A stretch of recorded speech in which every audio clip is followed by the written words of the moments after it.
Thinking about asking Hong Zhen to go to the amusement park, I woke up early. I'm this old and still getting excited about such things. Am I too lame? I arrived at Hong Zhen's house and knocked on the door. Hong Zhen opened the door, looking pale. Are you not feeling well? Hong Zhen forced a smile. I'm fine. Let's go. The weather was gloomy and cold. On a day that's neither a festival nor a holiday, nor during winter or summer vacation, the amusement park was not crowded. How does this work? Do you want to try? Wait, look up there. For your health and safety, people with heart disease, high blood pressure, vertigo, and other illnesses, please do not attempt this ride. I can't do it. You go ahead. I'll wait for you. I can't do it either. Brain tumor. Let's go look at something else.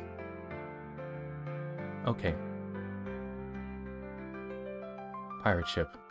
No, can't do it. Pendulum ride? Next. Drop tower? I knew I shouldn't have come here. Disappointed to the point of frustration, spending money on a ticket but unable to enjoy anything. Didn't you know these were all off limits? This is my first time here too. She smiled slightly. It's okay. Let's take photos. Make me look good, okay? Okay. No dissatisfaction. Was she comforting me? Or was she really happy? I don't know. 1, 2, 3, cheese! Very nice photo. Great photo.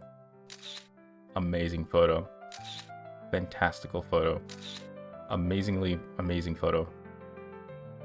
Wait a moment. What's wrong? It looks like that sentence isn't on this sign, which means we can write it. Let me check. Really? Do you want to write it? We came all this way. Wouldn't it be a waste to not write anything? Okay. The Ferris wheel slowly rose. When the Ferris wheel reached about halfway up, her body began to tremble and her breathing became rapid. What's wrong with you? Are you afraid of heights? Or... I'm fine. Just a little cold. Really? Don't worry.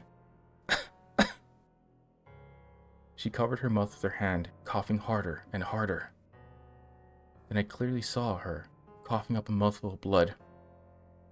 I was too careless, thinking she was really okay because she hadn't had an attack in a few days. To accompany me, she endured the discomfort. No, it should be said she risked her life. This won't do. We need to get to the hospital quickly. I shouted out the window. Stop shouting. They can't hear you. What to do? By this speed, it will take at least another 10 minutes to get down. I really screwed up. Why did I bring you to ride this? Don't blame yourself. It's not your fault. I have medicine in my bag. Help me get it. After feeding her the medicine, she sat down beside me, quietly leaning on my shoulder. Neither of us spoke. As the Ferris wheel was about to reach the top, she spoke. Can you promise me one thing? What is it? No matter what, don't die before me. Even if it's just a day longer, it's better. What kind of request is that? Besides, you're so young. I know I don't have many days left. I don't want to lose you before I die. Can you promise me? Tears broke through.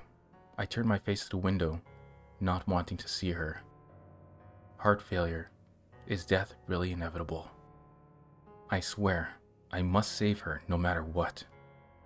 Snowflakes began to drift outside the window. It's snowing. It's so beautiful. Hang in there. I'll call an ambulance right now.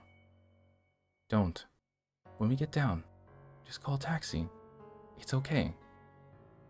But if you don't listen to me, I'll not go to the hospital with you. I'll listen to you. Finally, we got down safely, and as soon as we did, I hurriedly called a car and rushed to the hospital.